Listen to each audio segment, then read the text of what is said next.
La piel de 7 niños apaches se agrietaba bajo el sol despiadado, abandonados para morir lentamente por soldados que apostaban cuánto resistirían. Cuando Nahuel vio la silueta del jinete solitario emergiendo entre espejismos, no sabía si era la salvación o la muerte viniendo a reclamarlos.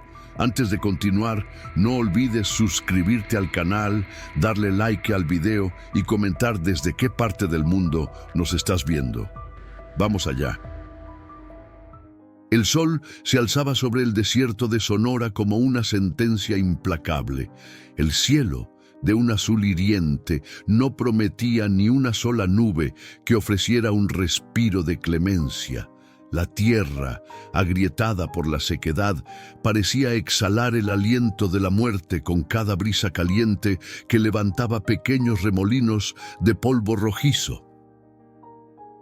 Entre las sombras escasas de un grupo de cactus saguaros, 7 figuras diminutas se acurrucaban como si fueran una sola, sus cuerpos trémulos unidos en un intento desesperado por conservar la poca humedad que les quedaba. Eran niños. El mayor no tendría más de 12 años, con el rostro anguloso y los ojos oscuros, profundos como pozos de obsidiana. Se llamaba Nahuel, y sus hombros, demasiado estrechos para la responsabilidad que ahora cargaban, se mantenían rígidos mientras abrazaba a su hermana menor, Itzel, una pequeña de apenas 5 años, con las mejillas hundidas por la deshidratación. Los otros 5, Yuritsi, Tenoch, Mistli, Xochitl y Tizoc, se aferraban entre sí, sus ropas desgarradas y sucias, sus labios agrietados por la sed, sus miradas perdidas en el horizonte que vibraba por el calor. Habían transcurrido 4 días desde que los soldados del ejército federal atacaron su campamento.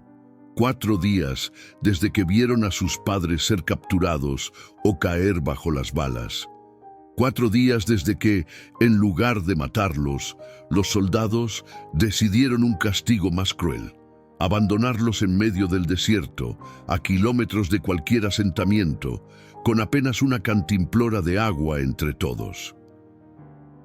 «Ungel Sol hará el trabajo que las balas no mancharon», había dicho el capitán Mendoza mientras se alejaban, y su risa seca aún resonaba en los oídos de Nahuel como el cascabel de una serpiente.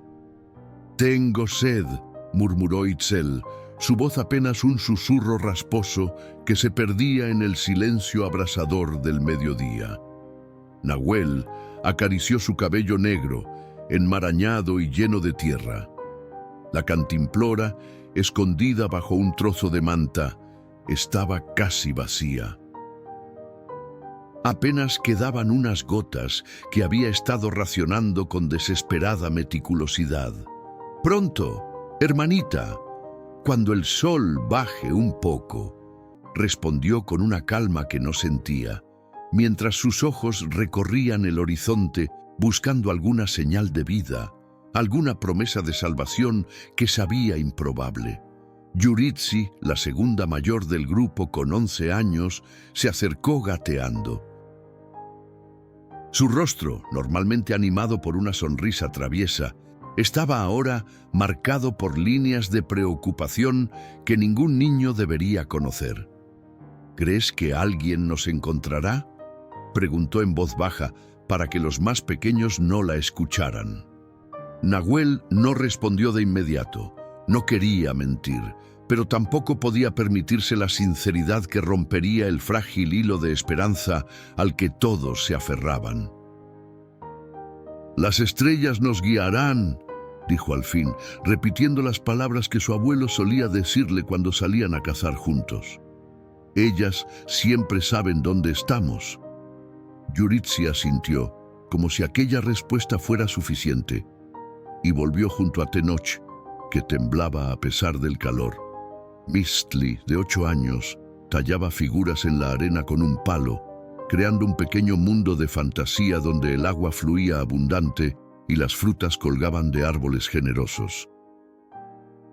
Xochitl y Tizoc, Los gemelos de 7 años dormitaban inquietos, sus pequeños cuerpos sacudidos ocasionalmente por espasmos de sed.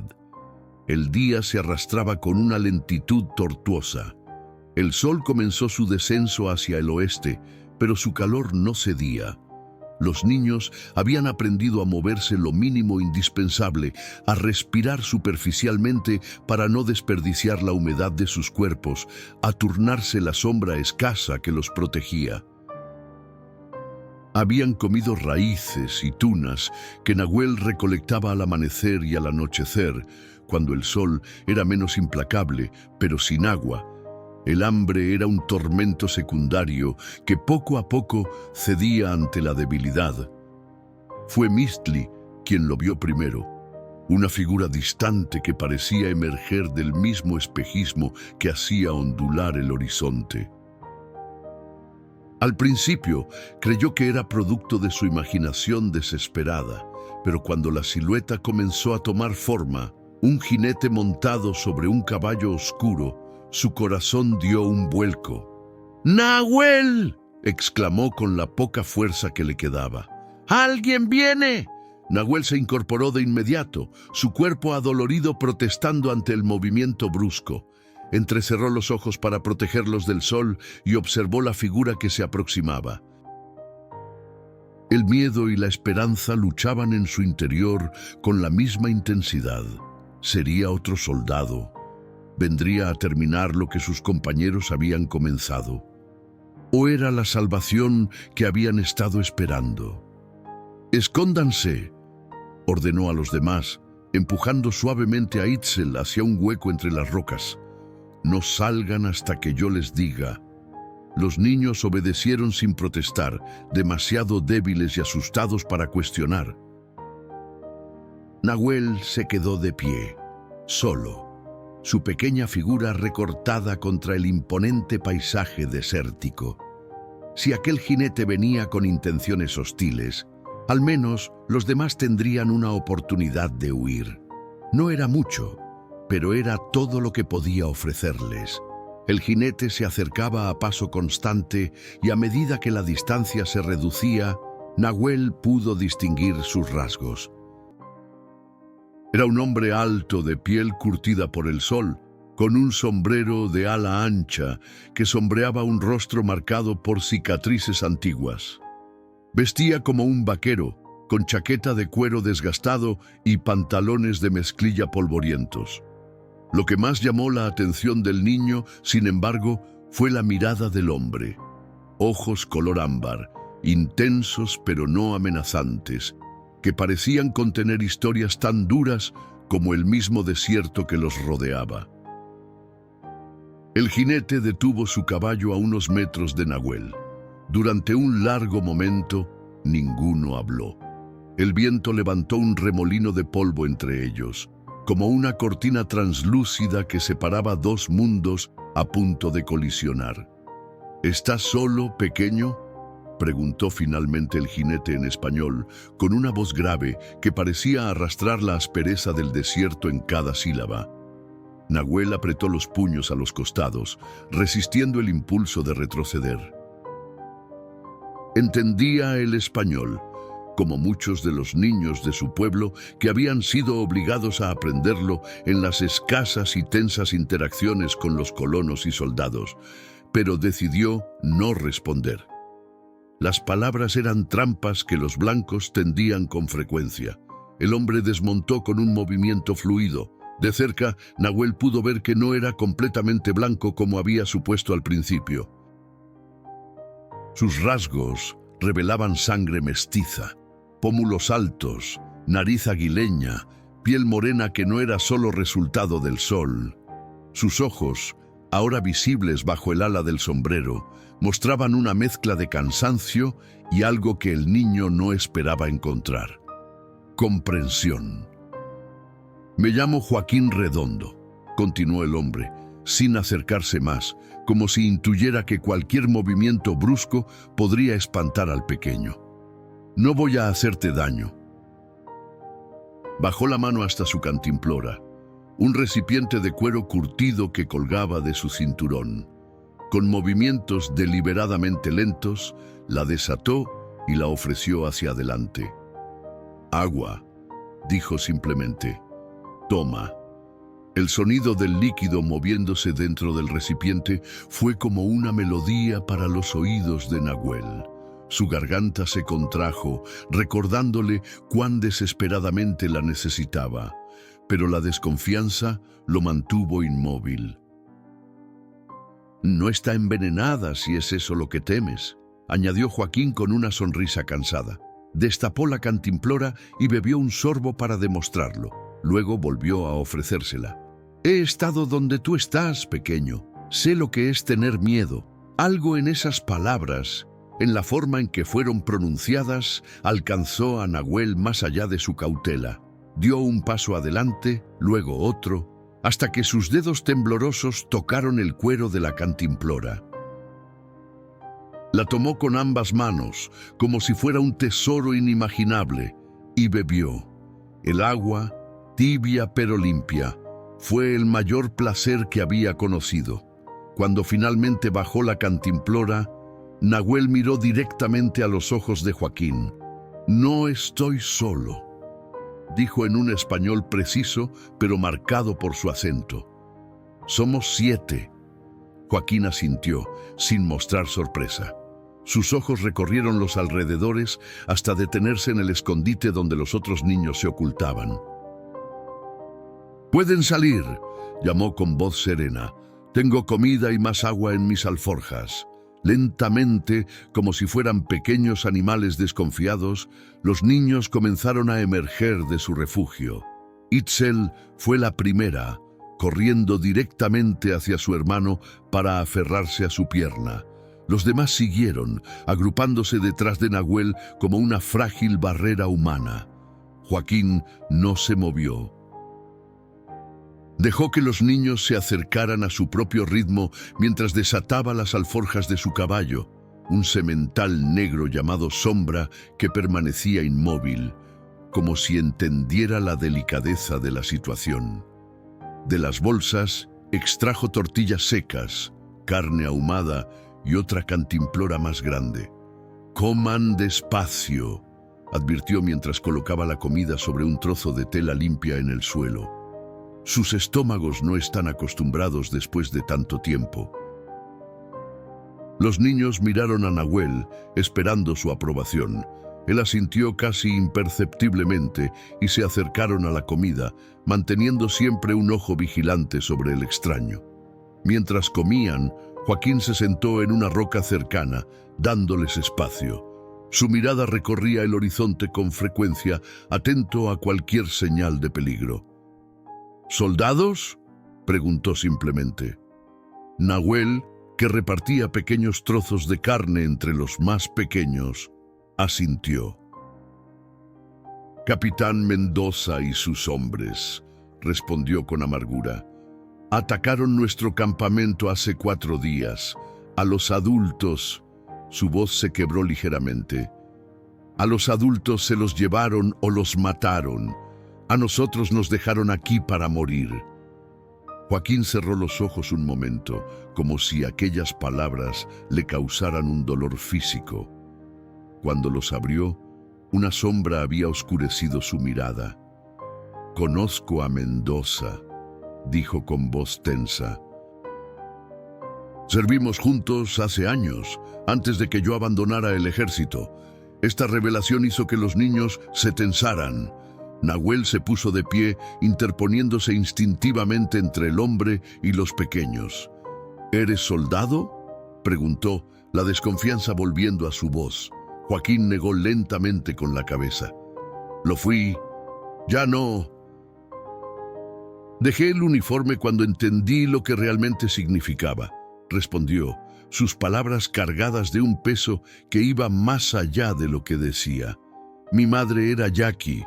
Mi padre, un ranchero de Hermosillo. Crecí entre 2 mundos, sin pertenecer realmente a ninguno. Me uní al ejército creyendo que podría hacer una diferencia. Fui un ingenuo». Se quitó el sombrero y pasó una mano por su cabello negro, revelando una cicatriz que le cruzaba la sien derecha. Esto me lo hizo Mendoza cuando me negué a participar en una masacre, explicó tocando la marca con dedos ásperos. Eso fue hace 5 años. Desde entonces he estado vigilando, intentando enmendar lo que no pude evitar.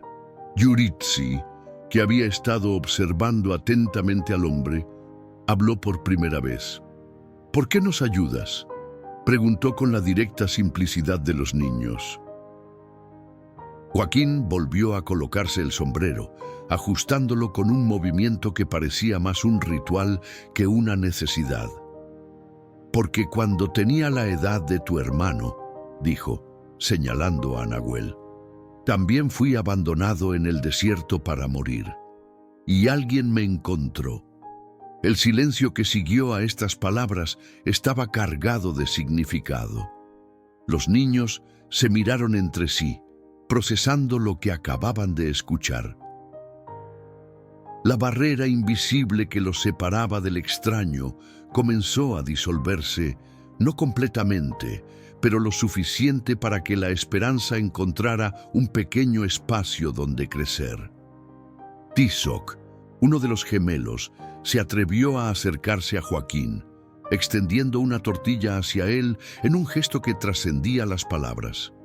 Una ofrenda de confianza. El vaquero la aceptó con una inclinación solemne de cabeza, como si comprendiera el valor de aquel simple acto. Cuando habló de nuevo, su voz tenía una determinación que no había mostrado antes. Descansaremos hasta el anochecer, cuando el calor ceda. Luego los llevaré a un lugar seguro.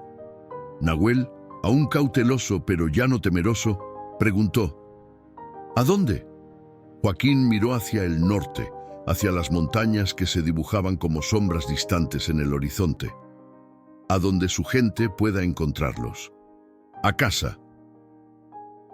Las estrellas comenzaron a aparecer en el cielo como gotas de plata derramadas sobre un lienzo índigo. El desierto, tan despiadado durante el día, se transformaba al anochecer en un mundo distinto, casi místico, donde la temperatura descendía rápidamente y los sonidos se amplificaban en la quietud nocturna. Joaquín había improvisado un pequeño campamento, encendiendo una hoguera diminuta, apenas lo suficiente para ahuyentar a los escorpiones y las serpientes, pero no tan grande como para atraer miradas indeseadas. Los niños, ahora alimentados y con la sed aplacada, dormitaban en un estado de agotamiento que ni siquiera el miedo podía vencer. «Es hora», dijo Joaquín suavemente, despertando a Nahuel con un ligero toque en el hombro. «Debemos movernos antes de que salga la luna llena». El niño se incorporó de inmediato, sus sentidos alerta a pesar del cansancio. Ayudó a despertar a los demás mientras Joaquín preparaba a sombra, asegurando las alforjas y ajustando las correas de la silla. «Los más pequeños irán sobre el caballo», explicó el vaquero. «Los demás nos turnaremos para caminar. Yo puedo caminar todo el tiempo», se apresuró a afirmar Nahuel, enderezando los hombros con dignidad. Joaquín lo miró con una mezcla de respeto y tristeza. Había conocido demasiados niños obligados a convertirse en adultos antes de tiempo. «Lo sé, pequeño jefe, pero incluso los guerreros más fuertes necesitan descansar a veces». Itzel y Mistli fueron los primeros en subir al caballo. Joaquín los acomodó con cuidado, envueltos en una manta delgada que había llevado consigo. Sombra, como si entendiera la fragilidad de su carga, se mantuvo perfectamente quieto. «¿Cuánto tiempo hasta llegar a donde vamos?», preguntó Yuritsi mientras iniciaban la marcha, su voz un susurro que parecía temer romper la quietud del desierto. «3 días, si no encontramos problemas», respondió Joaquín, sus ojos constantemente escudriñando el horizonte. «Hay un cañón al norte, cerca de la Sierra Madre». Allí se han refugiado grupos de tu pueblo que escaparon de las reservas y las deportaciones. Tenoch, que caminaba junto a Nahuel, frunció el ceño. Mi padre decía que ya no quedaban lugares seguros para nosotros, comentó con amargura impropia de sus 9 años. Joaquín no respondió de inmediato. Cuando lo hizo, su voz llevaba el peso de una verdad que dolía reconocer. Tu padre no estaba equivocado, pequeño, pero algunos luchamos para que eso cambie. Avanzaron en silencio durante la siguiente hora, guiados solo por las estrellas y el conocimiento de Joaquín sobre el terreno. El vaquero parecía capaz de leer el desierto como otros leían un libro. Cada formación rocosa, cada cambio en la textura del suelo, le contaba una historia que los demás no podían escuchar. Xochitl, la gemela de Tizoc, que había permanecido casi muda desde el rescate, caminaba junto a Joaquín con pasos ligeros como los de un gato montés. De repente, se detuvo y señaló hacia el este. «Luces», dijo con voz apenas audible. Todos se detuvieron. En efecto, a lo lejos, pequeños puntos de luz amarillenta se movían en la oscuridad. Joaquín entrecerró los ojos, evaluando la distancia y dirección. «Patrulla», murmuró, y la palabra cayó como una piedra en el estómago de los niños. No están siguiendo nuestro rastro, pero no podemos arriesgarnos a cruzar su camino. Con un gesto rápido, guió al grupo hacia una zona de afloramientos rocosos a su derecha. Se movieron tan silenciosamente como sombras, sombra incluido, cuyas pezuñas parecían conocer instintivamente dónde pisar para no hacer ruido. En el refugio improvisado de las rocas, Joaquín ordenó a todos que se acostaran, cubriendo a los más pequeños con la manta color tierra que los hacía casi invisibles contra el suelo del desierto. «No se muevan, no hablen», instruyó en un susurro apenas perceptible. «Volveré pronto». Antes de que Nahuel pudiera protestar, el vaquero se había deslizado entre las sombras, moviéndose con la fluidez de alguien acostumbrado a pasar desapercibido. Los minutos se arrastraron con una lentitud agonizante. Itzel se aferró a Nahuel, enterrando el rostro en su pecho para no llorar. Yuritsi y Tenoch formaron un escudo humano alrededor de los gemelos, mientras Mistli mantenía los ojos fijos en la dirección por donde habían visto las luces. «¿Y si no vuelve?», susurró Tenoch, verbalizando el miedo que todos sentían. «Volverá», respondió Nahuel con más convicción de la que sentía. «Lo prometió». No estaba seguro de por qué confiaba en la palabra de aquel extraño, pero algo en su interior le decía que Joaquín Redondo no era como los otros hombres que habían conocido. Había una honestidad en sus ojos que ni siquiera el miedo y la desconfianza arraigados podían negar completamente. Media hora después, un leve crujido hizo que todos se tensaran. Una figura emergió de la oscuridad y los niños contuvieron el aliento hasta reconocer el inconfundible perfil de Joaquín. «Se han ido hacia el sur», informó, arrodillándose junto al grupo. «Pero han dejado vigías en el camino que pensaba tomar. Tendremos que rodear por el oeste, a través de las tierras bajas». «¿Es peligroso?», preguntó Yuritsi. «Siempre práctica». Joaquín no mintió. «Más que el camino directo. Hay menos agua, más terreno expuesto. Pero es nuestra mejor opción ahora». Se sentó junto a ellos, compartiendo sorbos de agua de su cantimplora con cada niño. «Descansaremos aquí hasta el amanecer», decidió finalmente. «Luego nos moveremos rápido, aprovechando las primeras horas antes de que el calor se vuelva insoportable». Mientras los pequeños volvían a acurrucarse para dormir, Nahuel permaneció despierto, sentado junto a Joaquín, que montaba guardia. «¿Cómo lo haces?», preguntó Nahuel en voz baja. mientras sus ojos seguían los movimientos meticulosos de Joaquín, que en ese momento afilaba un pequeño cuchillo con una piedra.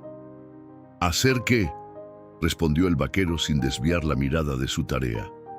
«Moverte como nosotros, leer las huellas, escuchar el desierto». Joaquín detuvo por un momento el ritmo constante del acero contra la piedra. Miró al niño con una expresión que mezclaba sorpresa y algo parecido al orgullo. «Mi abuela me enseñó», respondió finalmente, su voz un murmullo que parecía fundirse con el silencio de la noche. «Cuando mi madre murió, mi padre me mandó a vivir con ella en las montañas. No quería un hijo mestizo en su rancho. Demasiadas preguntas, demasiada vergüenza». Pasó el pulgar por el filo del cuchillo, comprobando su agudeza antes de continuar. «Mi abuela era curandera, conocía cada planta, cada animal, cada piedra del desierto.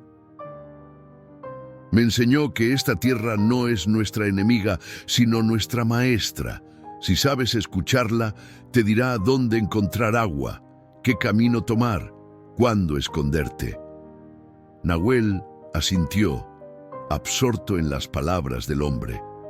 Había algo en su forma de hablar que le recordaba a su propio abuelo, aquella misma reverencia hacia la naturaleza, aquel mismo respeto por las enseñanzas antiguas. «Mi abuelo también me enseñaba», confesó en un susurro. Antes de que los soldados lo mataran, una sombra cruzó el rostro de Joaquín, pero no interrumpió. Sabía que para un niño que lo había perdido todo, los recuerdos eran un refugio tan valioso como el agua en el desierto.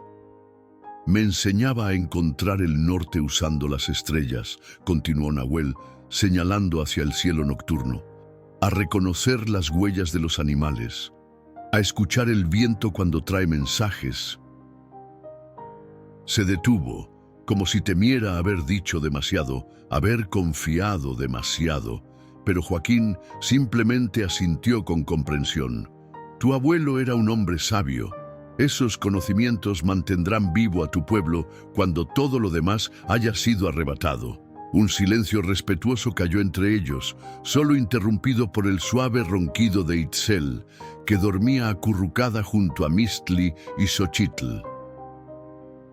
Tizoc murmuraba palabras ininteligibles en sueños, sus pequeñas manos aferradas a un amuleto de piedra que llevaba al cuello. Tenoch y Yuritsi dormían espalda con espalda, como centinelas incluso en el descanso. «Cuando lleguemos al cañón», preguntó Nahuel después de un rato, «¿qué pasará con nosotros?». Joaquín enfundó el cuchillo y miró hacia el horizonte, donde el cielo comenzaba a aclararse imperceptiblemente, anunciando que el amanecer no estaba lejos. «Hay familias allí que los acogerán», respondió con honestidad. «No será fácil.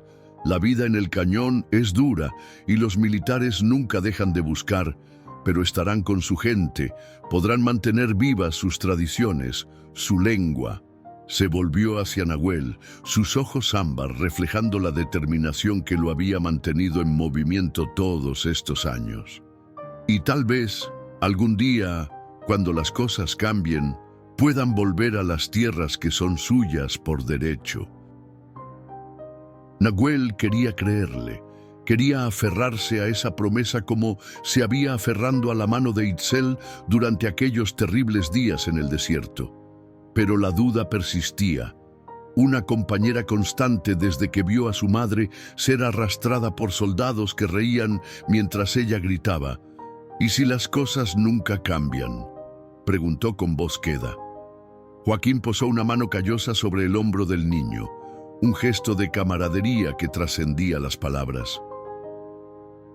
«Entonces seguiremos luchando, como tu abuelo, como mi abuela, como todos los que vinieron antes y todos los que vendrán después». El primer rayo de sol atravesó el horizonte, pintando el desierto con tonos dorados y carmesí. Era hora de moverse. Joaquín despertó gentilmente a los demás niños mientras Nahuel preparaba a Sombra, ajustando las correas de la silla con una habilidad que había adquirido observando al vaquero. Comenzaron la marcha con el alba, dirigiéndose hacia el oeste como Joaquín había planeado. El terreno era más accidentado de lo que habían anticipado, con barrancos traicioneros que se abrían repentinamente bajo sus pies y pendientes de grava suelta que hacían resbalar incluso a Sombra, normalmente tan seguro. Después de 2 horas de camino, Mistli, que ahora caminaba junto a Joaquín, mientras Tenoch y Tizoc se turnaban para montar, señaló hacia adelante. ¿Qué es eso? A lo lejos, donde el suelo parecía hundirse formando una depresión amplia, una línea verde interrumpía el monótono paisaje desértico. Joaquín entrecerró los ojos, evaluando lo que veía. «Un aguaje», respondió, su voz revelando un alivio cauteloso. «Un oasis pequeño. Si tenemos suerte, aún tendrá agua». Los niños se animaron visiblemente ante esta noticia. A pesar del racionamiento cuidadoso, las reservas de agua estaban disminuyendo rápidamente bajo el sol implacable. ¿Podemos acercarnos?, preguntó Yuritsi, que cargaba a una Itzel cada vez más agotada por el calor. Joaquín estudió el terreno circundante con atención, buscando señales de peligro o presencia humana reciente. Sí, pero con cautela, decidió finalmente. Los aguajes son conocidos por todos, viajeros, cazadores y soldados. Se acercaron con extrema precaución, deteniéndose cada pocos metros para escuchar y observar. Cuando finalmente alcanzaron el borde del pequeño oasis, se encontraron con un círculo de vegetación sorprendentemente exuberante. Palmeras enanas, arbustos espinosos de flores amarillas e incluso algunas tunas maduras que colgaban tentadoramente a la altura de los niños. En el centro, un estanque de agua clara, no más grande que una carreta, reflejaba el cielo como un espejo perfecto. El contraste con el árido paisaje que los rodeaba era tan marcado que parecía casi irreal, como una pintura en medio del polvo. Joaquín se arrodilló junto al agua, examinándola antes de permitir que los niños bebieran. Satisfecho con lo que vio, hizo un gesto de aprobación. «Pueden beber, pero despacio», advirtió. «Y llenaremos las cantimploras antes de seguir». Los niños no necesitaron que se lo dijeran 2 veces. Se acercaron al agua con reverencia, como si temieran que fuera a desaparecer si hacían movimientos bruscos. Bebieron con las manos en forma de cuenco, emitiendo pequeños sonidos de placer que contrastaban con su habitual silencio. Mientras los niños bebían y se refrescaban, Joaquín recorría el perímetro del aguaje, estudiando el suelo con atención. Se agachó para examinar unas marcas en la tierra húmeda, pasando los dedos sobre ellas con gesto concentrado. Yuritsi, siempre observadora, se acercó silenciosamente a su lado. «¿Qué ves?», preguntó, su voz apenas un susurro. Joaquín señaló las marcas, impresiones de botas militares, claramente reconocibles por su patrón regular y profundidad uniforme.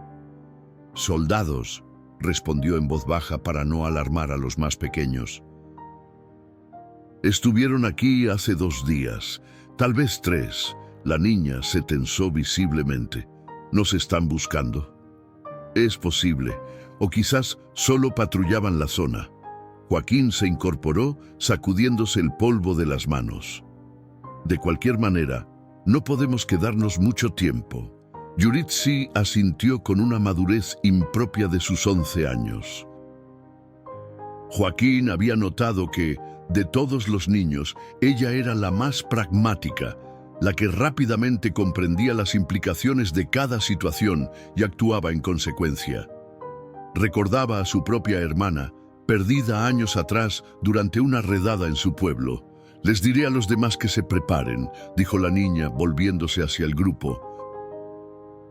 Mientras Yuritsi organizaba a los pequeños con eficiencia, Joaquín aprovechó para recolectar algunas tunas maduras y hojas de plantas medicinales que reconoció. Las guardó cuidadosamente en sus alforjas, sabiendo que cada recurso podría ser invaluable en los días venideros.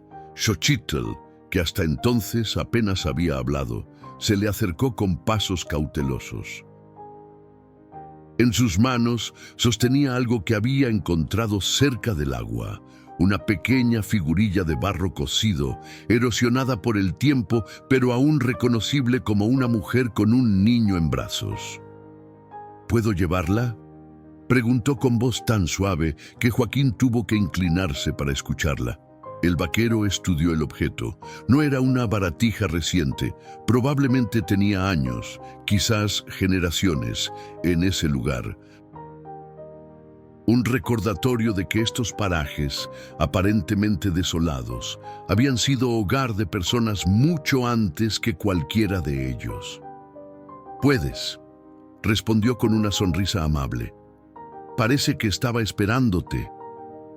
La niña guardó la figurilla en un pequeño bolsillo de su vestido desgarrado, una leve sonrisa iluminando su rostro normalmente sombrío.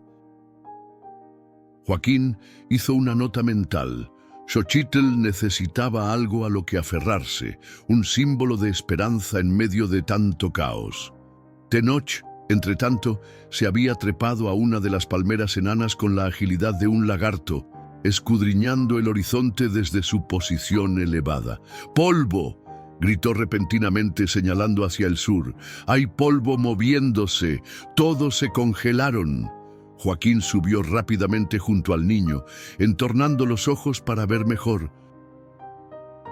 Efectivamente, a varios kilómetros de distancia, una columna de polvo se elevaba hacia el cielo, revelando el movimiento de algo grande, o alguien. «Jinetes», confirmó con voz tensa. «Muchos. Y se dirigen hacia aquí». Bajaron del árbol con premura.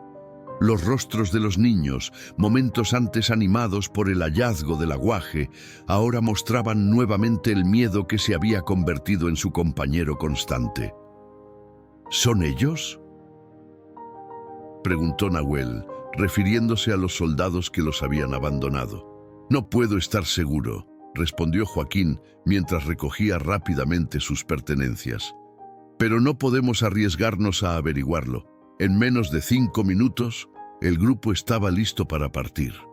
Joaquín cargó a los más pequeños sobre sombra y entregó a Nahuel una pequeña bolsa de cuero. «Si nos separamos», instruyó con urgencia, «sigue hacia el norte. Mantén las montañas a tu derecha. Hay una formación rocosa que parece una mujer rezando. Allí debes doblar hacia el oeste. Encontrarás un sendero que desciende al cañón». El niño apretó la bolsa contra su pecho, la responsabilidad pesando sobre sus hombros como una losa. «No nos separaremos», afirmó con determinación. Joaquín apretó su hombro en un gesto que se había vuelto familiar entre ellos. «No, si puedo evitarlo». Se movieron tan rápido como el terreno y las fuerzas de los niños lo permitían, alejándose del aguaje en dirección opuesta a los jinetes. Joaquín los guió hacia un grupo de afloramientos rocosos que ofrecían cierta protección visual, consciente de que el polvo que levantaban sus propios pasos podría delatarlos. Mistli, que siempre había sido el más rápido del grupo, corría delante como un explorador natural, sus ojos agudos buscando el mejor camino entre las rocas. Tizoc, normalmente tímido, se había convertido en el guardián de su hermana gemela, constantemente verificando que Xochitl pudiera mantener el ritmo, susurrándole palabras de ánimo cuando parecía flaquear. Isel, la más pequeña, se aferraba al cuello de Sombra con la tenacidad de quien sabe que su vida depende de ello. Sus grandes ojos oscuros, que antes habían estado llenos de lágrimas, ahora mostraban una resolución inquebrantable. Joaquín la había escuchado la noche anterior, prometiéndole a la luna que sería valiente, que haría sentir orgullosa a su madre cuando volvieran a encontrarse. El sol alcanzó su cenit, implacable, mientras continuaban su huida.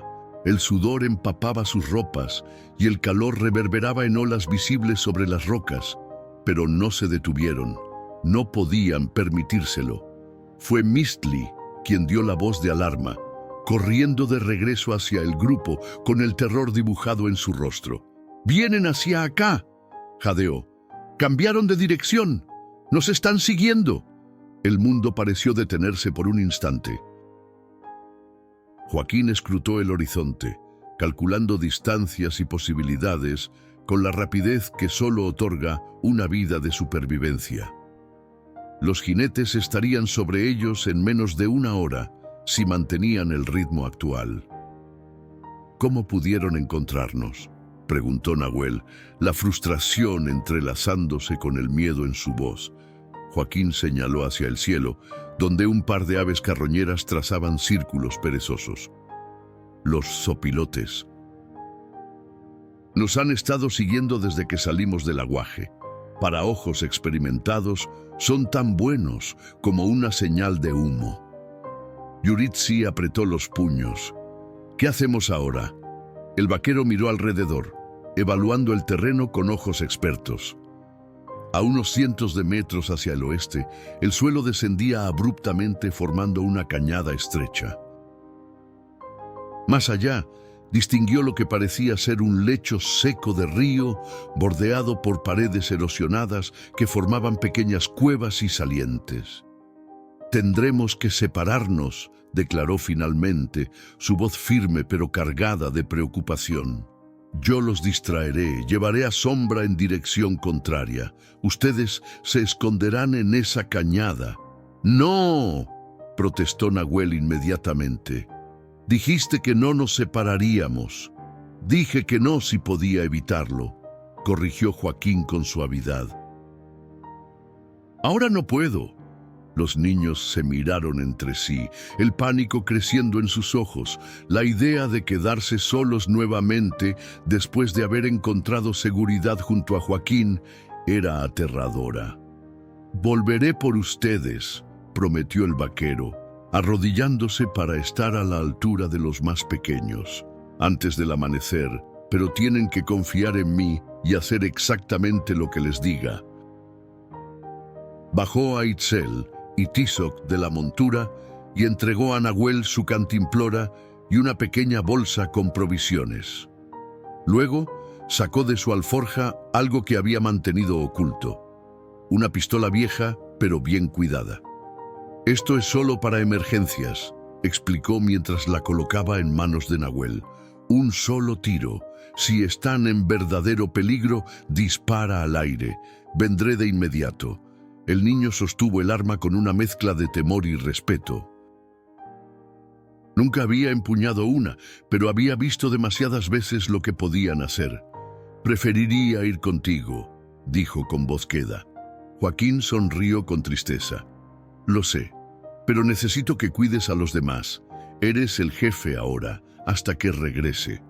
Sin darles tiempo para más protestas, montó a Sombra y se alejó al galope, levantando intencionalmente tanto polvo como era posible.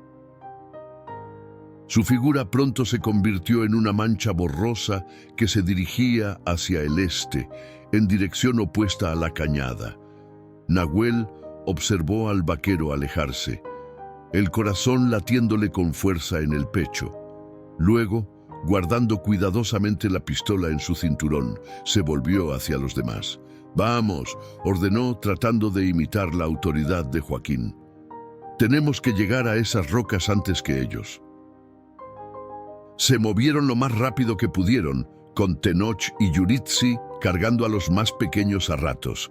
El camino hacia la cañada era traicionero, lleno de piedras sueltas y cactus espinosos que parecían alcanzar sus piernas como dedos hambrientos. Pero el miedo era un motivador poderoso, y en menos de 20 minutos habían alcanzado el borde del declive. La cañada era más profunda de lo que parecía desde lejos. con paredes de unos 4 metros de altura. Nahuel guió al grupo a lo largo del borde hasta encontrar un punto donde la pendiente era menos pronunciada. «Bajaremos por aquí», indicó. «Cuidado con las piedras sueltas». Descendieron con cautela, ayudándose unos a otros. Xochitl resbaló una vez, pero Tizoc la sostuvo con firmeza como si hubieran ensayado el movimiento cientos de veces. Una vez en el fondo, Nahuel los condujo hacia el lecho seco del río, buscando alguna de las cuevas que había visto desde arriba.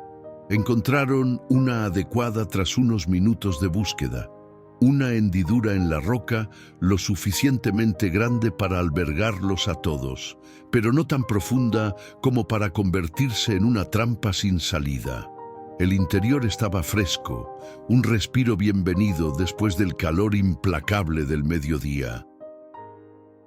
«¿Crees que los soldados nos encontrarán aquí?», preguntó Misty mientras se acomodaban en la penumbra de la cueva. «No, si Joaquín logra alejarlos», respondió Nahuel, tratando de sonar más confiado de lo que se sentía. «¿Y si lo atrapan?», insistió el niño. Nahuel no tenía respuesta para eso. La posibilidad de que Joaquín fuera capturado, o algo peor, era demasiado dolorosa para contemplarla. En apenas unos días, el vaquero se había convertido en algo más que un rescatador. Era un protector, un mentor, casi una familia. «No lo atraparán», intervino Yuritsi con firmeza.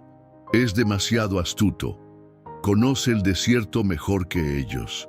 Su convicción pareció calmar a los más pequeños. Itzel, exhausta por la huida, se acurrucó en el regazo de Xochitl y pronto cayó dormida. Tizoc y Misty se sentaron a la entrada de la cueva, montando guardia a pesar de su propio cansancio. Las horas pasaron con lentitud agonizante. El sol comenzó su descenso hacia el horizonte, tiñendo el cielo de tonos rojizos y dorados que en otra circunstancia habrían parecido hermosos. Las sombras se alargaron dentro de la cañada, transformando las rocas en figuras fantasmales que parecían moverse con vida propia. Nahuel salió ocasionalmente para verificar los alrededores, siempre atento a cualquier sonido que pudiera indicar la presencia de los soldados. En una de estas salidas, cuando el sol casi había desaparecido, escuchó algo que hizo que su sangre se helara. Cascos de caballos, no muy lejos, descendiendo por la pendiente hacia la cañada. Corrió de vuelta a la cueva, su corazón martilleando contra sus costillas. «Vienen hacia aquí», susurró con urgencia. «Todos al fondo. No hagan ruido». Los niños obedecieron al instante, agrupándose en la parte más oscura de la cueva. Nahuel sacó la pistola que Joaquín le había entregado, sosteniéndola con manos temblorosas. ¿Debería disparar ahora? ¿Alertar a Joaquín? ¿O esperar con la esperanza de que los jinetes pasaran de largo? El sonido de los cascos se hacía más cercano. Nahuel contuvo la respiración, su dedo rozando el gatillo. El tiempo pareció estirarse como una cuerda tensa a punto de romperse. Los cascos de los caballos resonaban en el lecho seco del río, cada vez más cerca. Nahuel, con la espalda presionada contra la fría pared de roca, sostenía la pistola con tanta fuerza que sus nudillos se habían tornado blancos. A su lado, Yuritsi cubría la boca de Itzel con la mano, ahogando los sollozos de la pequeña. Los gemelos se abrazaban en silencio, mientras Tenoch y Misty permanecían absolutamente inmóviles, apenas respirando. Una voz masculina rompió el silencio, tan cerca que parecía provenir de la entrada misma de la cueva. «Por aquí hay huellas frescas. Son pequeñas, de niños». Otra voz respondió más grave y autoritaria. «Registren cada rincón. No pueden haber ido lejos». Nahuel cerró los ojos por un segundo, reuniendo todo su valor. Si iban a morir, no lo harían escondidos como animales asustados. Levantó la pistola, apuntando hacia la entrada de la cueva. Un solo disparo tenía que contar. Una sombra se proyectó sobre la arena, alargada y amenazante. Una figura se recortó contra la luz del atardecer, bloqueando la entrada. Nahuel contuvo la respiración, su dedo tensándose sobre el gatillo. ¡Alto!, gritó la figura, alzando ambas manos al ver el arma. ¡Kaiba! ¡Soy amigo! La palabra, pronunciada en apache, atravesó la niebla de miedo que nublaba la mente de Nahuel. Kaiba, amigo. No era una palabra que un soldado mexicano conocería. ¿Quién eres?, preguntó el niño sin bajar el arma, su voz sorprendentemente firme. La figura dio un paso al frente, revelando su rostro. Era un hombre de unos 40 años, con el cabello negro recogido en una trenza y vestimenta mezclada entre tradicional apache y ropa de vaquero.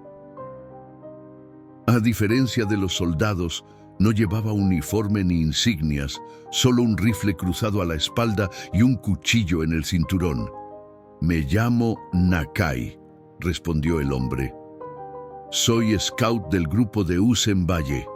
Buscamos sobrevivientes del ataque al campamento de Luna Nueva».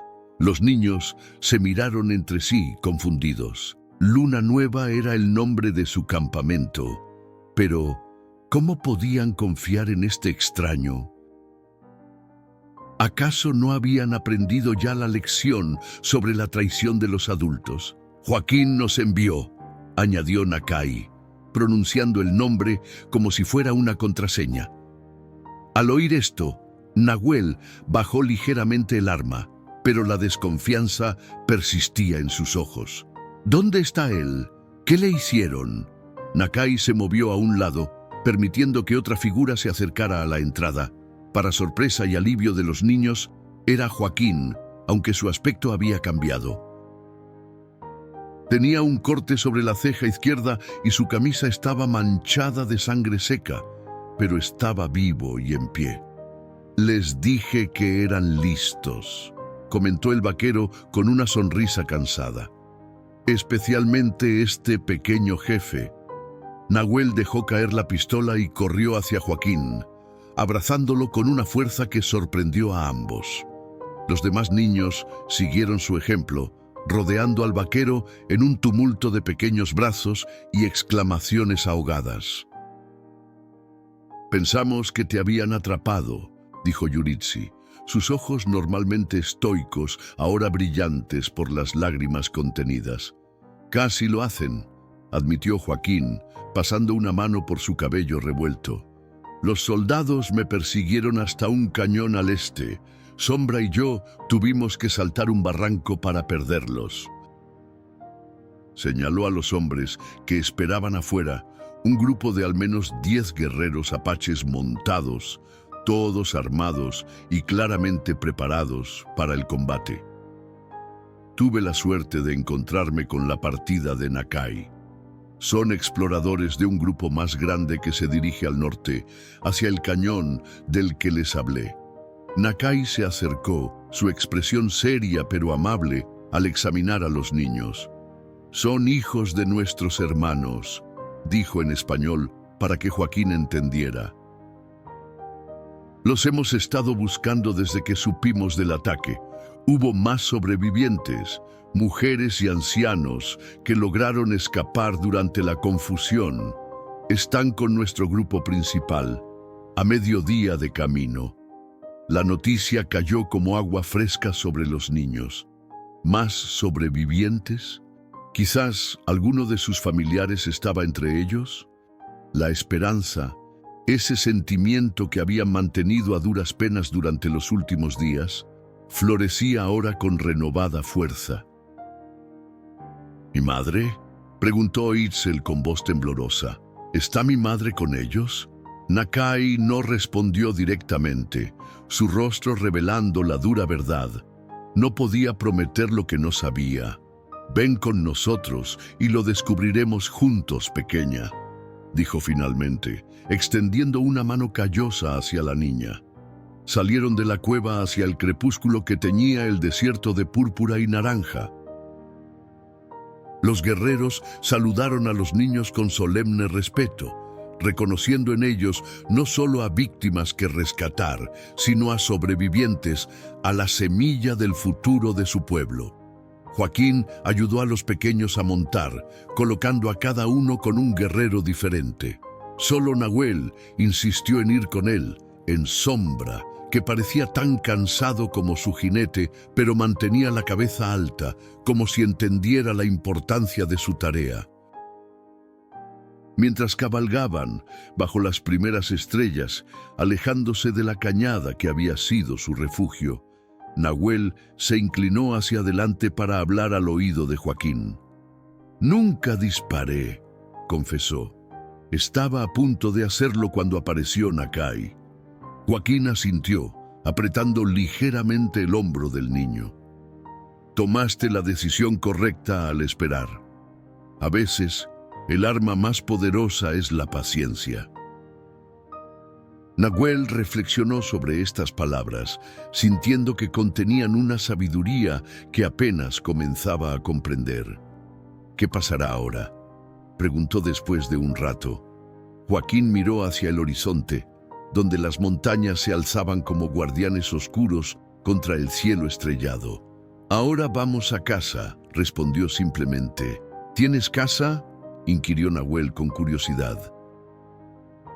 De alguna manera siempre había imaginado a Joaquín como un espíritu errante, sin raíces ni hogar fijo. El vaquero sonrió, una sonrisa que por primera vez alcanzó sus ojos cansados. «La tengo, en el cañón, un lugar pequeño, pero con suficiente espacio para un par de niños que necesiten un lugar donde quedarse hasta que encuentren a su familia». Nahuel no respondió, pero se recostó contra el pecho de Joaquín, el cansancio de los últimos días finalmente alcanzándolo.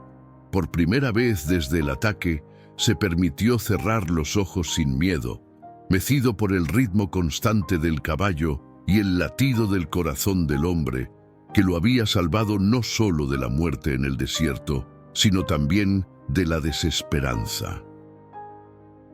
La caravana avanzó en silencio a través de la noche, dejando atrás el peligro inmediato pero consciente de que el camino por delante seguía siendo incierto. Los soldados no dejarían de buscarlos tan fácilmente, especialmente si descubrían que los niños habían sobrevivido.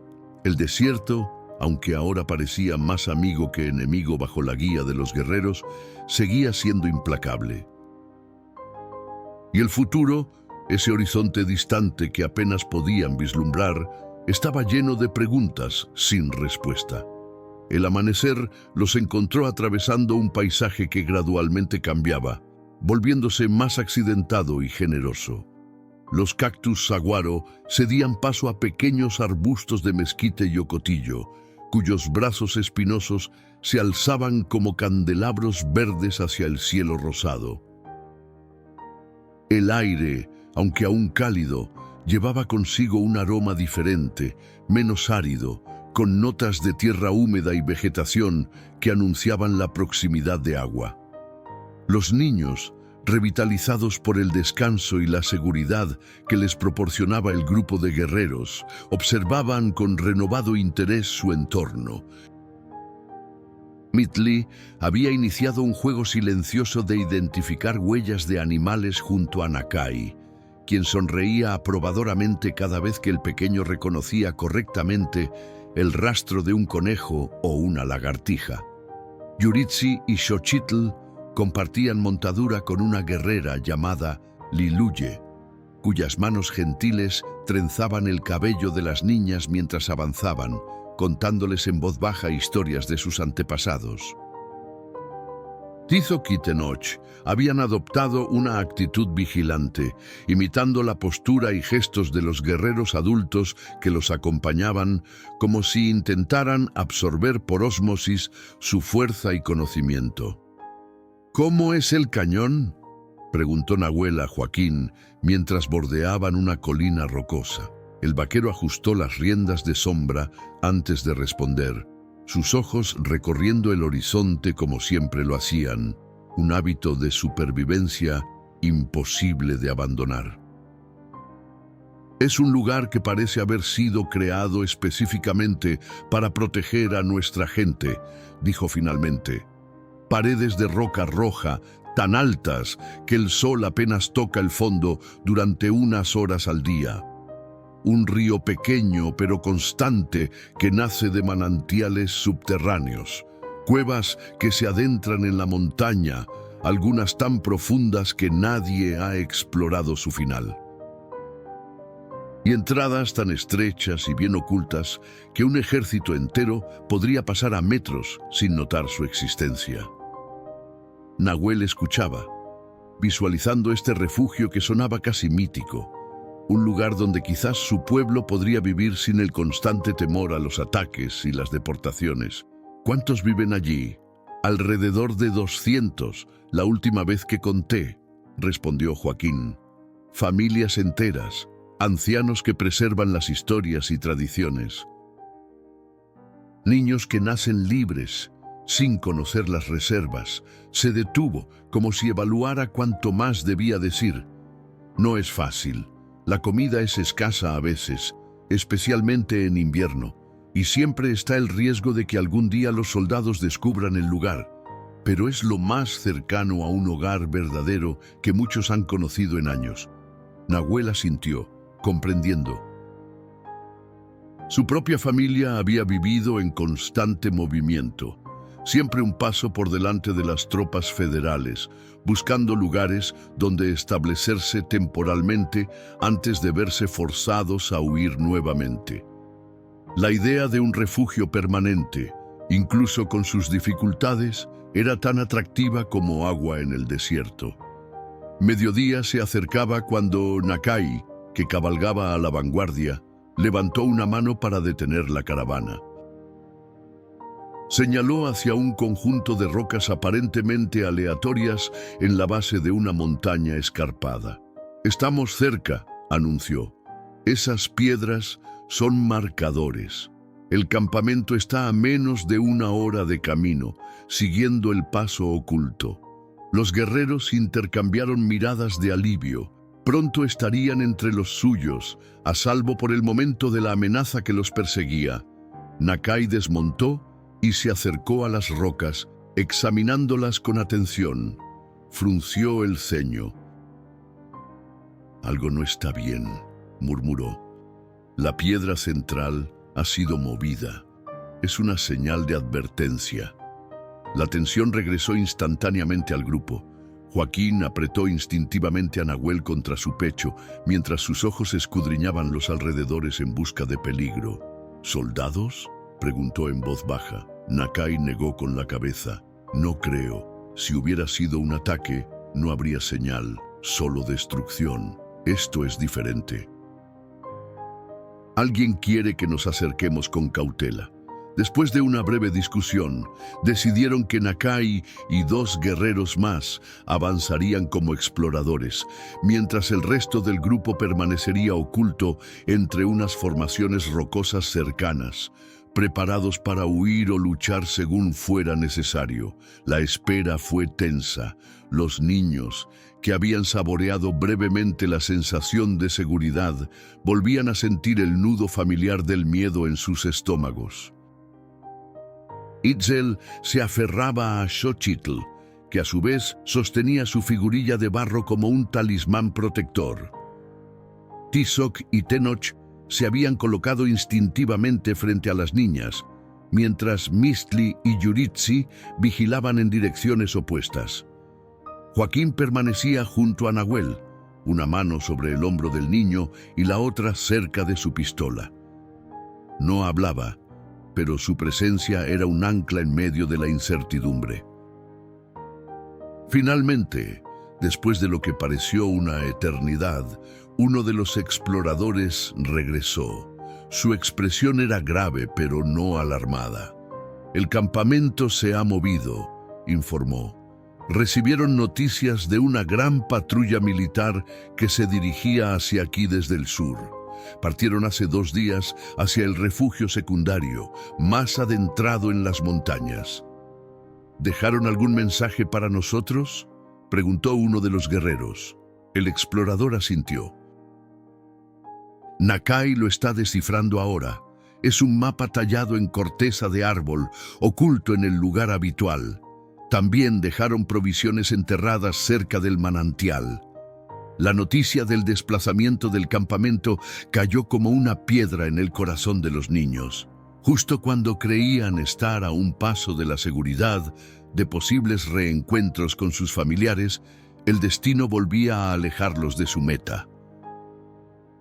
Itzel, quien había mantenido una fortaleza sorprendente para sus 5 años, finalmente rompió en llanto silencioso, grandes lágrimas rodando por sus mejillas polvorientas. Nakai regresó poco después, sosteniendo un trozo de corteza de árbol con marcas talladas que solo él y los demás guerreros podían interpretar completamente. «El camino al refugio secundario es difícil», explicó mientras todos se reunían a su alrededor. «Cruza una zona que los militares consideran intransitable, por eso es segura para nosotros». «¿Cuánto tiempo nos llevará?», preguntó Joaquín, consciente del agotamiento que comenzaba a hacer mella incluso en los guerreros más fuertes, por no hablar de los niños. Nakai trazó una línea invisible sobre la corteza. 2 días, quizás 3, dependiendo de nuestro ritmo. Hay un paso estrecho entre 2 montañas que debemos cruzar antes del anochecer de mañana. Después, un descenso por un cañón que solo puede atravesarse con luz de día. Yuritsi, siempre práctica, intervino. ¿Y las provisiones? ¿Tenemos suficiente agua? Nakai asintió. Lo dejado en el manantial nos bastará, y hay puntos de agua marcados en el mapa. Reemprendieron la marcha poco después, ahora siguiendo una ruta que se adentraba en territorio cada vez más montañoso. El calor sofocante del desierto abierto daba paso a un aire más fresco, pero también más delgado, que hacía que respirar resultara trabajoso para los no acostumbrados a la altitud. Los niños, sin embargo, mostraban una resiliencia que asombraba incluso a los guerreros curtidos. Donde adultos podrían haberse rendido ante la adversidad, ellos encontraban razones para continuar. Un juego improvisado de contar aves rapaces, historias susurradas entre hermanos, la promesa de Joaquín de enseñarles a montar a sombra cuando llegaran al cañón. Al atardecer del primer día en esta nueva ruta, mientras acampaban bajo un saliente rocoso, Tenoch se acercó a Joaquín con una expresión seria impropia de sus 9 años. ¿Crees que alguno de nuestros padres estará vivo?, preguntó sin preámbulos, su voz apenas un susurro para que los más pequeños no lo escucharan. Joaquín dejó a un lado la rama que estaba tallando y miró directamente al niño. Había aprendido que estos niños merecían la verdad, no importaba cuán dura fuera. «No lo sé, Tenoch», respondió con honestidad. «Los soldados suelen llevarse a los hombres fuertes para trabajos forzados y a las mujeres jóvenes para...». Se detuvo, buscando palabras apropiadas. «Para servicio en las casas de los ricos. A veces, los ancianos son abandonados, considerados inútiles». Respiró hondo antes de continuar. «Pero nuestro pueblo es fuerte y astuto. Muchos han escapado de situaciones peores, y el hecho de que hubiera sobrevivientes que alcanzaron el campamento principal es una buena señal». Tenoch asintió, procesando esta información con una madurez que rompía el corazón. «Mi padre me dijo una vez que mientras uno solo de nosotros quede vivo, nuestro pueblo vivirá», dijo finalmente. «Creo que entiendo lo que quería decir». Se alejó para reunirse con los demás niños, dejando a Joaquín con un nudo en la garganta. Estas pequeñas vidas, marcadas tan temprano por la tragedia, llevaban dentro la semilla de una fortaleza que los militares jamás podrían quebrar. No importaba cuántas balas dispararan o cuántos campamentos destruyeran. La mañana siguiente trajo consigo una neblina espesa que se aferraba a las laderas de las montañas como fantasmas reluctantes a abandonar el mundo de los vivos. Nakai consideró esto una bendición. La niebla los ocultaría de miradas indiscretas durante el tramo más expuesto de su viaje, el paso entre las dos montañas. Avanzaron con extrema cautela, los caballos pisando cuidadosamente el sendero traicionero, que a veces se estrechaba tanto que debían desmontar y caminar en fila india, pegados a la pared rocosa para evitar el precipicio que se abría a su derecha. Los niños, atados con cuerdas a los guerreros adultos por seguridad, mantenían un silencio absoluto, conscientes de que un ruido fuerte podría provocar un desprendimiento. Fue en lo más angosto del paso cuando ocurrió el desastre. Un cóndor, perturbado por su presencia, alzó el vuelo repentinamente desde un nido oculto, su enorme envergadura sorprendiendo a uno de los caballos que relinchó y retrocedió en pánico. El movimiento brusco desestabilizó parte del sendero, provocando que rocas y tierra comenzaran a desprenderse. ¡Corran!, gritó Nakai, abandonando toda precaución. ¡Hacia adelante! ¡Rápido! El grupo se lanzó en una carrera desesperada, mientras el sendero literalmente desaparecía bajo sus pies. Joaquín alzó a Nahuel y a Itzel sobre Sombra y lo instó a galopar, confiando en el instinto del caballo para encontrar terreno firme. Yuritsi tropezó, pero fue atrapada por Nakai antes de caer al vacío. Mistli, Tenoch y los gemelos corrían como si el mismo demonio los persiguiera, guiados por los guerreros que los empujaban hacia la seguridad. Cuando el polvo se asentó, se encontraron milagrosamente todos a salvo en el lado opuesto del paso, pero el sendero había desaparecido por completo, dejando un vacío de varios metros que hacía imposible cualquier retorno. «El Gran Espíritu nos protege», murmuró uno de los guerreros, mirando hacia el abismo que acababan de evitar por segundos. Nahuel, aún temblando por la experiencia, miró a Joaquín con ojos que reflejaban una sabiduría más allá de sus años. «O quizás nos está diciendo que solo podemos seguir adelante». El vaquero sonrió a pesar de la tensión. «Tienes la mente de un filósofo, pequeño jefe». Continuaron su camino, ahora sin posibilidad de retroceder, incluso si hubieran querido. El terreno comenzó a descender gradualmente, revelando una vista que hizo que los niños contuvieran la respiración. Un valle oculto entre montañas escarpadas, con manchas de verde intenso que señalaban la presencia de agua y vida. «¿Es allí?», preguntó Xochitl con voz esperanzada, hablando más de lo que lo había hecho en días. Nakai negó con la cabeza. «Aún no, pero estamos cerca. Eso que ves es el Valle de los Susurros». El refugio está más allá, después del cañón del que hablé. A medida que descendían hacia el valle, Joaquín cabalgaba pensativo, su mente ocupada en cálculos y planes. Nahuel, que había aprendido a leer el rostro del vaquero, notó su preocupación. «¿Qué sucede?», preguntó. Joaquín tardó un momento en responder. «Estaba pensando en lo que viene después», dijo finalmente. «Este refugio no puede ser permanente. Los militares son persistentes. Tarde o temprano, encontrarán incluso los escondites más secretos. Entonces», insistió Nahuel, «entonces necesitamos más que escondites. Necesitamos un lugar donde nuestro pueblo pueda vivir libremente, sin temer cada sombra y cada sonido». Sus ojos se posaron en el horizonte, donde las montañas se fundían con el cielo en un abrazo azulado. Hay tierras al norte, más allá de la frontera, donde algunos grupos han encontrado cierta paz. No es perfecta, pero es mejor que vivir constantemente en las sombras. Nahuel consideró estas palabras tan cargadas de esperanza como de incertidumbre. ¿Iríamos allí? Joaquín miró al niño, sorprendido por el uso del «iríamos».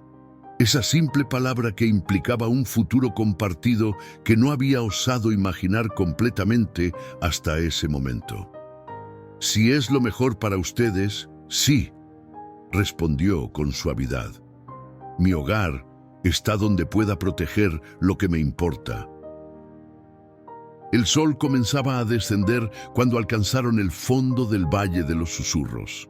A lo lejos, la entrada al cañón se dibujaba como una herida oscura en la pared rocosa, y ante ella, un pequeño grupo de jinetes los esperaba. La tensión recorrió el grupo como una corriente eléctrica. Nakai hizo una señal para que todos se detuvieran mientras él y dos guerreros avanzaban con cautela, sus manos cerca de las armas, pero sin desenfundarlas aún. Joaquín colocó a Sombra estratégicamente entre los niños y los desconocidos, listo para cualquier eventualidad. Sin embargo, a medida que la distancia se acortaba, la postura de Nakai comenzó a relajarse visiblemente. Uno de los jinetes que esperaba se adelantó. Incluso desde lejos pudieron ver cómo levantaba una mano en señal de paz. Era una mujer, con el cabello largo recogido en dos trenzas y un rifle cruzado a la espalda. «Es Nitika», exclamó uno de los guerreros con evidente alivio. Jefa de los exploradores del refugio. La tensión cedió como hielo bajo el sol. Nakai regresó rápidamente hacia el grupo, su rostro normalmente serio, ahora iluminado por una sonrisa. «Vinieron a escoltarnos», explicó. «Recibieron nuestro mensaje a través de los vigías en las montañas. Nos han estado esperando desde ayer». Mientras avanzaban hacia el encuentro, Nahuel notó que Yuritsi se había quedado completamente inmóvil, sus ojos fijos en una figura que se separaba del grupo de jinetes. Era una mujer mayor, de rostro curtido por el sol y el viento, que montaba un caballo pinto con la misma gracia que podría haber tenido décadas atrás. «Abuela», susurró Yuritsi, la palabra apenas audible. Y entonces echó a correr, olvidando toda precaución, toda la dignidad que había mantenido estoicamente durante días. Corrió como si sus pies tuvieran alas, y la mujer mayor desmontó con sorprendente agilidad para recibirla en sus brazos. El momento desató una reacción en cadena. Los niños comenzaron a escudriñar ansiosamente los rostros de los recién llegados, buscando rasgos familiares, esperanzas que apenas se atrevían a formular en voz alta. Nahuel fue el siguiente en reconocer a alguien, un hombre de mediana edad, con una cicatriz que le atravesaba la mejilla derecha, el hermano de su padre. Tizoc y Xochitl encontraron a una tía que creían muerta en el ataque. Tenoch descubrió que su hermana mayor había sobrevivido y estaba en el refugio, aunque sus padres seguían desaparecidos. Mistli fue recibido por un primo que ahora cuidaba de varios niños huérfanos. Solo Itzel permanecía junto a Joaquín, sus grandes ojos recorriendo los rostros de los adultos con una esperanza que lentamente se transformaba en desilusión.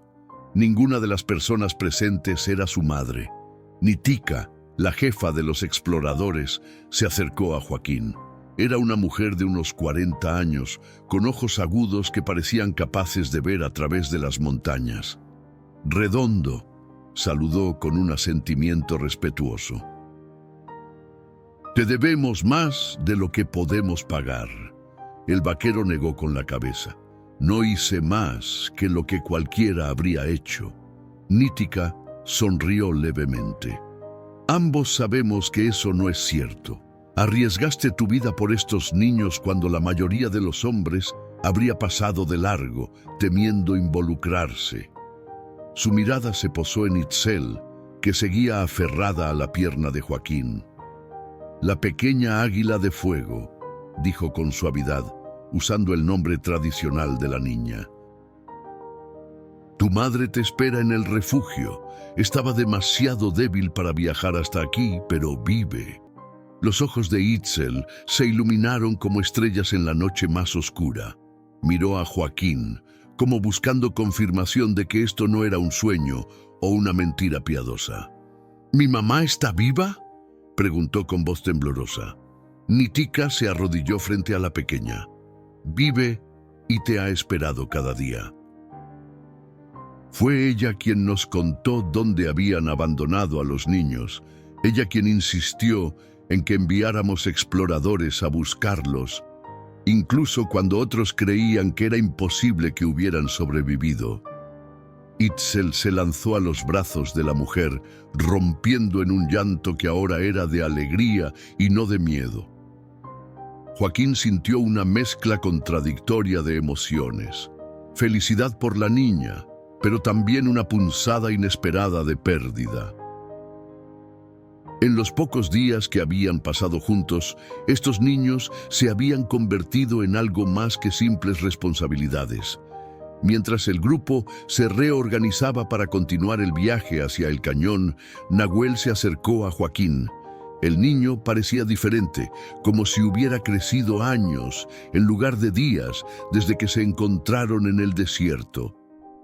Mi tío dice que vivió en el cañón antes de unirse al campamento de Luna Nueva, dijo sin preámbulos. Dice que conoce a tu abuela. Joaquín asintió recordando.